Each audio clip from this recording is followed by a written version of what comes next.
Bien-aimé, shalom. Nzambe na biso amona bino. Shalom, shalom, ebiskano sobozali. Topesi bino mbote na kombo na Yesu Masia.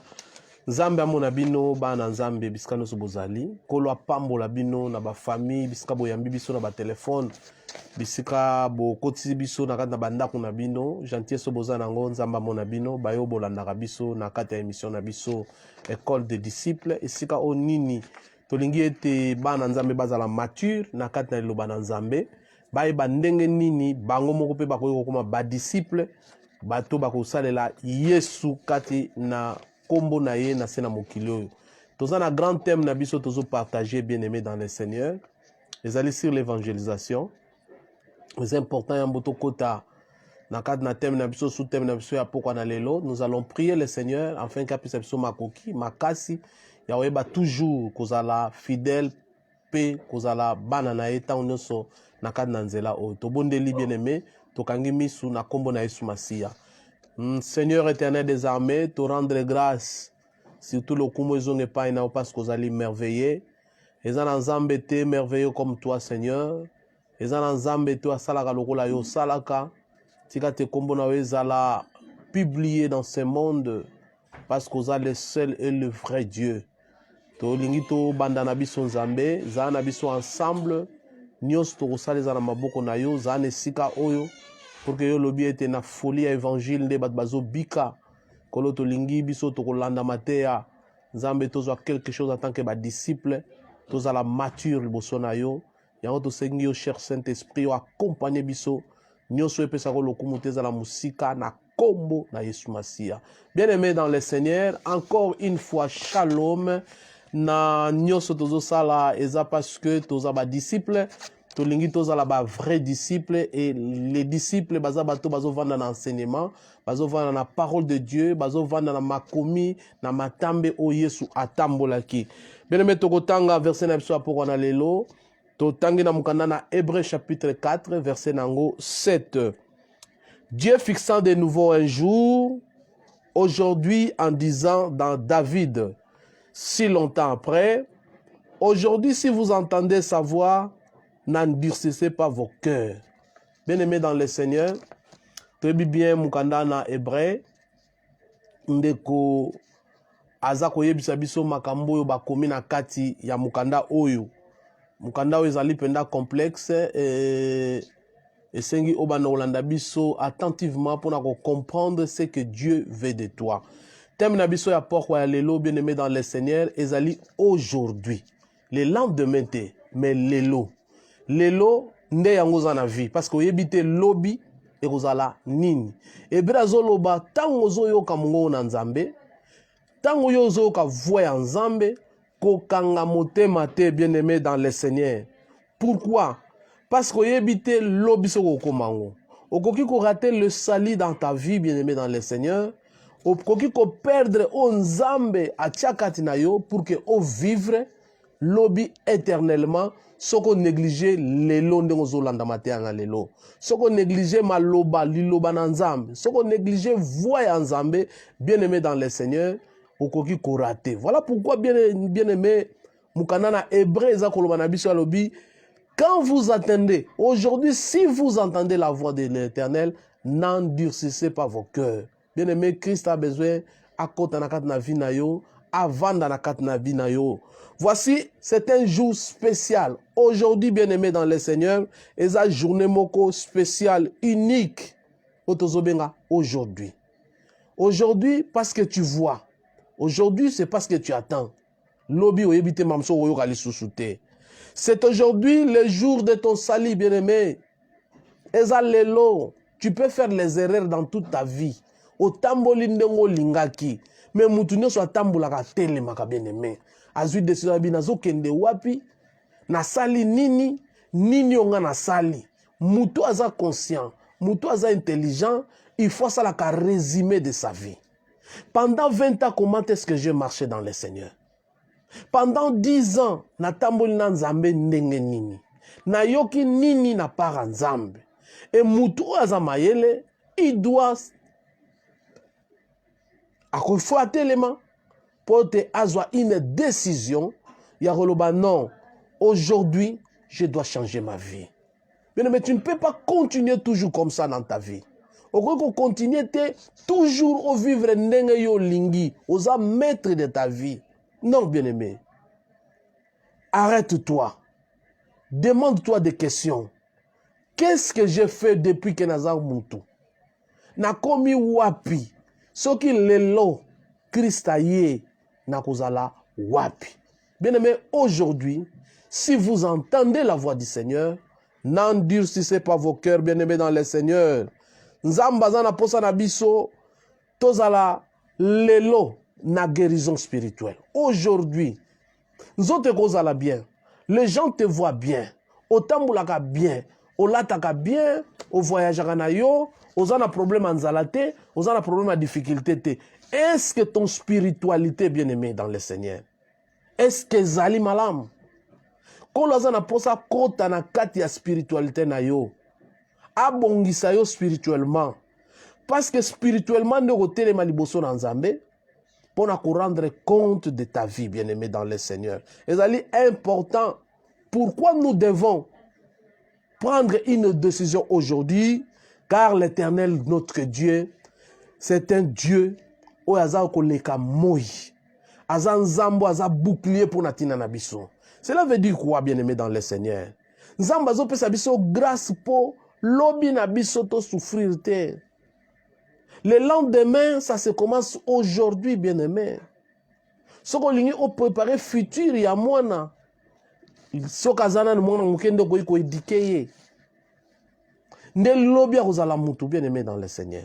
Zambé azana posa biso pe lelo tozwa décision. Tozwa décision nini? Ya koloba Seigneur na tambolinga moko. Depuis na botama na yokaka. Mais na kipakate lelo nazozwa décision yo zala maître na ngai tango yo zala maître na ngai na kat na vie okobanda kotambwisa nga et tango nzamba bana kotambwisa qu'est-ce qu'il va faire?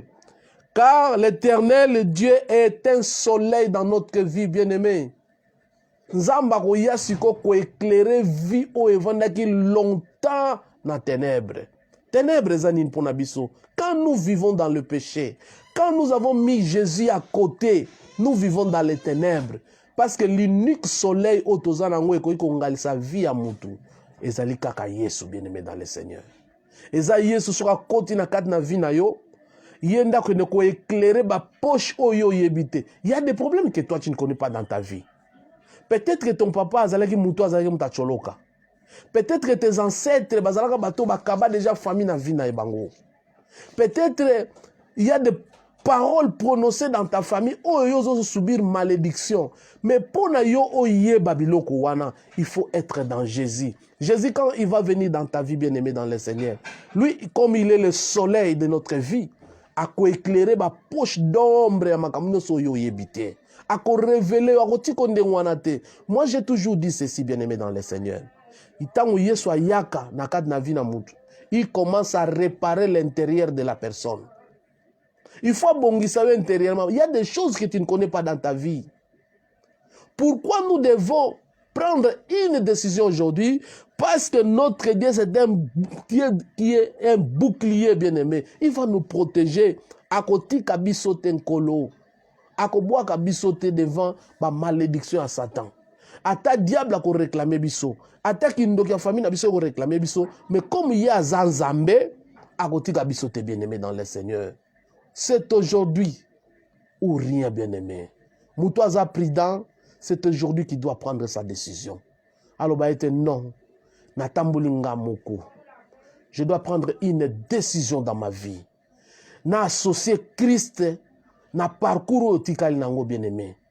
Associer Christ, c'est lui le chemin, le véritable chemin qui mène auprès du Père. Tant que tout chemin mène à Rome. Mais le chemin qui mène au Père, c'est Jésus, bien-aimé. Jésus a l'unique chemin. Si on continue à faire le chemin à Jésus, on a un objectif sûr où est l'Éternel des armées, bien-aimé dans le Seigneur. Nzamba otika bisote pourquoi? Parce qu'il a donné sa grâce et la gloire à notre disposition, bien-aimé.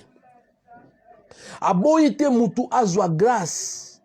Aboite mutu azwa gloire. soki abengaki Abraham, abengi ye, apesi ye gloire, apesi ye grâce, biso pe toza capable, bien-aimé dans le Seigneur. Dieu nous appelle, bien-aimé, pour te recevoir la grâce, la gloire, soki toko tambola na intégrité liboso na ye. Psaume 184, verset 12, le Bible. Éternel des armées, erre l'homme qui se confie à toi. Bien-aimé, soko se confie na nzambo yo, okozala mutu ne sengo. Okozala mutu oyo, akozala ne sengo toute sa vie. Pourquoi okozala ne sengo? Parce que tu te confies à une personne à kosakate. Tu te confies à une personne à zasir na biloko nyoso ya loba. Tu te confies à une personne oyo akopeso loboko koleka ba parents. Akopeso loboko koleka mwasi. Akopeso loboko koleka mobali. Akopeso loboko koleka famille bien-aimée dans le Seigneur. Bible zoloba na biso, même les gens qui ont marché na souffrance, ba marché na kolela, ba marché na kozanga, mais un jour, il y a un fils qui est né dans leur famille. Abotami, kombo na Emmanuel. Yenda longolaka moto, oya tia loboko na litama, oya wumela mingi na passe, oya wumela mingi na minyoko, abimisaka ye, pe apesi ye vie. Bien-aimé dans le Seigneur, et Seigneur au comprendre. Aujourd'hui, c'est une journée différente. Aujourd'hui, c'est une journée différente, bien-aimé. Une journée qui ne va pas revenir encore dans ta vie. Mbalamusu, c'est la dernière fois aux la parole de Dieu. Mbalamusu, c'est la dernière fois, bien-aimé. Demain appartient à Dieu. Yango Bible zolo balamso na mukanda na Matthieu chapitre 6 verset 34. Bible lobi, ne vous inquiétez donc pas du lendemain, car le lendemain aura soin de lui-même. À chaque jour suffit sa peine. Peut-être aujourd'hui c'est ton dernier jour, bien-aimé dans le Seigneur. Aujourd'hui ou rien. Il faut que tu prennes une décision. Kolobate que no nazana nous gêne, naliana nous mukuwa, nasalana nous makambu. Lokola bagamina ngana musala balwaka okota bino si bosali bosakani déjà. Voilà pourquoi na dene mitande bokomi sikoma ka mwanzambe te. Oyebi lobite. Peut-être nous avons eu la chance ya ko passer une cinquantaine d'années. Mais yo peut-être aux anangote. Prends ta décision ma chère. Prends ta décision mon frère. Et ça est tellement important au comprendre que quand je donne ma vie à Jésus, na sali fausse affaire te.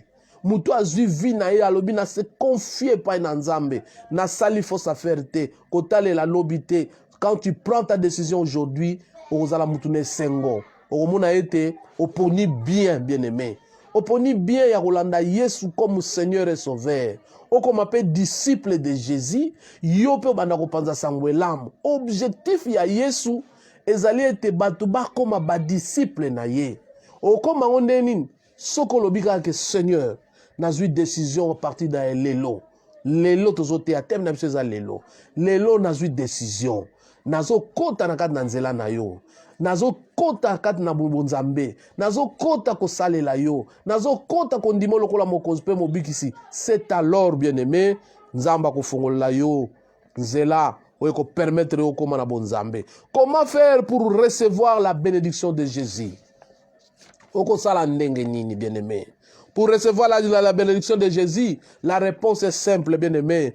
Attendre la voix du Seigneur, qui le conduira dans les sentiers et de la justice de Dieu. Soki oyoki mungongo na nzambe. Ego salani mungongo na nzambe oyo bien-aimé dans le Seigneur. Psaume chapitre 16 verset 11. Ils ont confirmé biso lobi boye. Tu me feras connaître les sentiers de la voie. Tu me feras connaître les sentiers de la vie plutôt. Il y a d'abondance joie devant ta face, de délices éternelles à ta droite. Bien-aimé, comment on a accéder à la bénédiction en Zambé? C'est d'entendre seulement la voix. Na yoki mukungo na Nzambe.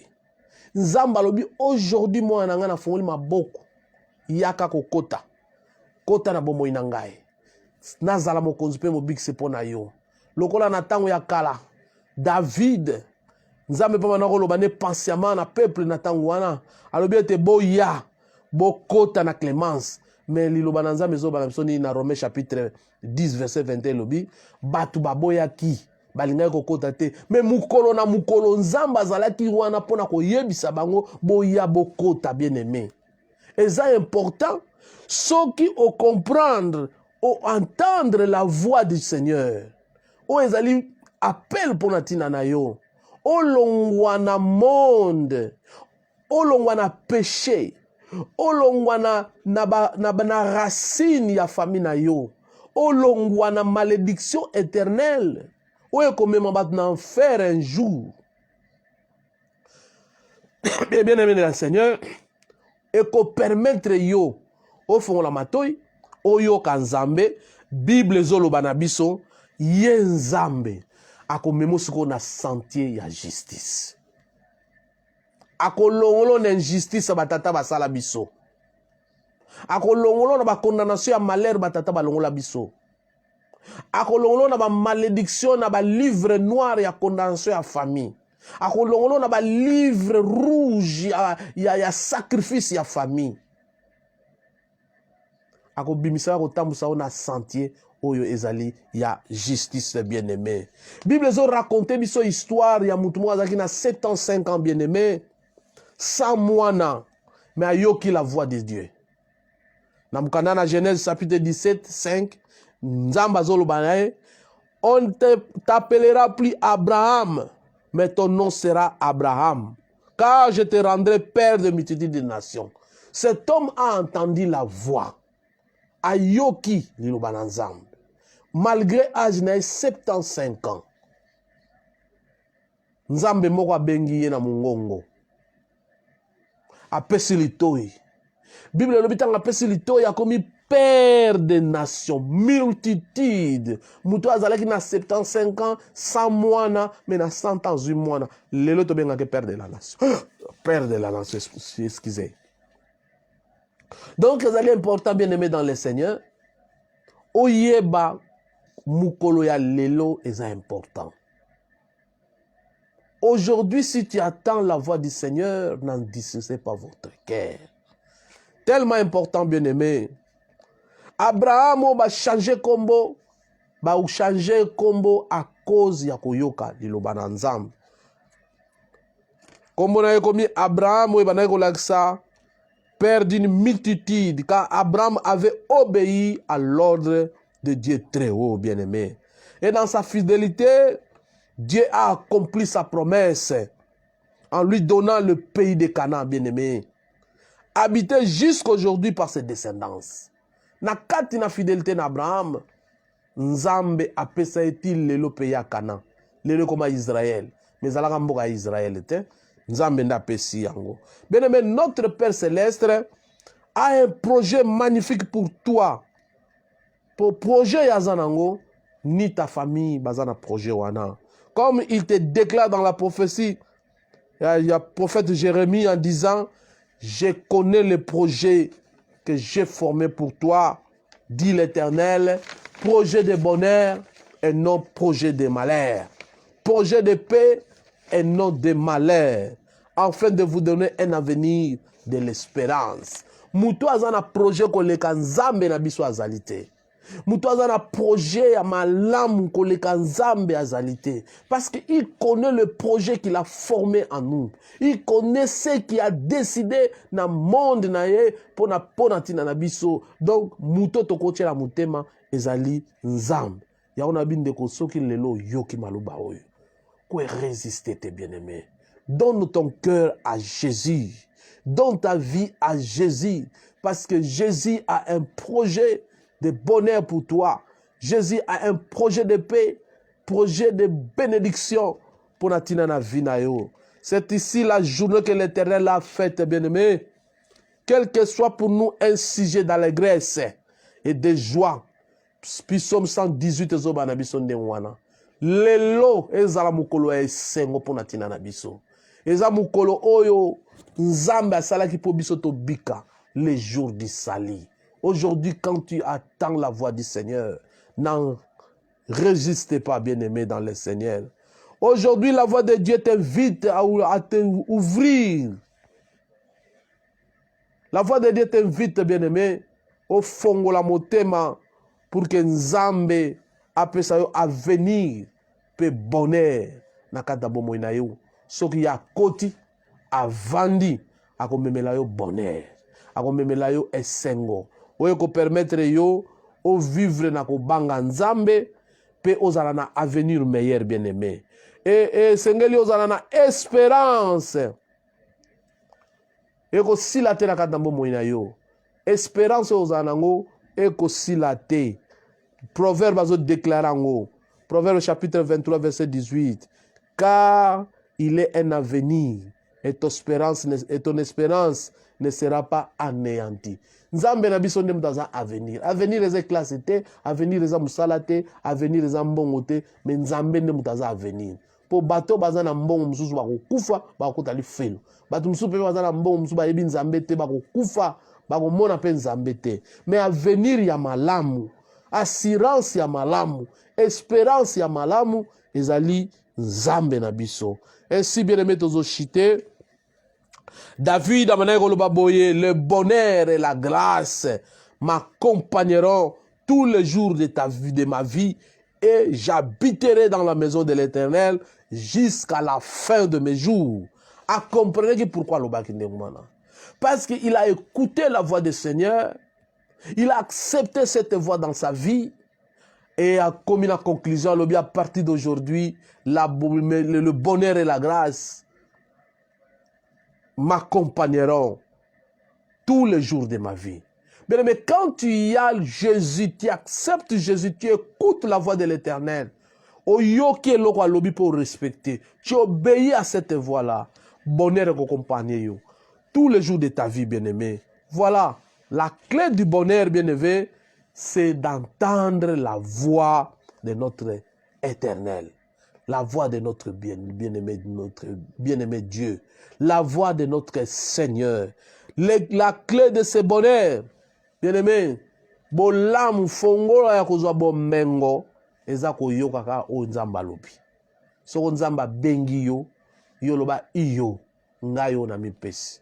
Nzamba benga yo, apesa yo biloko na ye. Mais regarde-toi, lelo zanani. Ozalaki na mungu, ozalaki mutu. Ozalaki bato bisoto ye baki. Ozalaki bato yo batu ba ye baki. Zamba bengi yo, lelo zanani, bien-aimé. Est-ce que vous avez sous nzambe ne omana osala e? Est-ce que vous loba sous nde omana loba na para nzambe? Ou bien okomi occupé? Okomi siko kotala makambo na yo moko. Bien-aimé dans le Seigneur, la clé de ce bonheur, c'est l'entendre la voix de Dieu. Quand tu attends la voix de Dieu, ondimi, lokola Abraham, a yoki mungongo, a obéir dans cette voix, Bible lobi, a commis père de la nation. Bien-aimé tozo chite awa. Pour ça, nabiso ezali ete liloba na nzambe, o bandako comprendre yango. Partagez vidéo, bien-aimé dans le Seigneur. Nous voulons que le Seigneur te ouvre les yeux. Tango ko benga yo, matoye fungwama.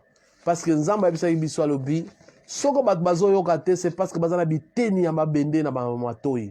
Ils ont permettre bango te bayoka. Bien-aimé poto fungola matoyi yo yoka, bele la nzambe. Ubana yoka différemment. Yoka lokola disciple. Ta nzamba zolo ba yo yoka. To suki ya bien-aimé, to kangi misu na biso to bonde la nzambe. Kolo to tombolo encore une fois. Zala béni parce que tu es notre Dieu. To tombolo encore une fois. Loboko na yozala katna ba o inoso balandi. Pesa bango nzambe wa zonga sima kota susu na nzela. Atele malokola disciple. Ayoka lokola disciple. Pour disciple ayoka ka 2 fois. O expliquera bango 2 fois pe ayoka ka 2 fois. Tika te Yesu kombo na yezo lokumu na ba vi na biso na ba via bandeko so balanda biso. Nyoso satana ko chapo na ko yeba ko détruire ezala musika. Tika te nkembo na yo erene dans nos vies na kombo na Yesu Masia.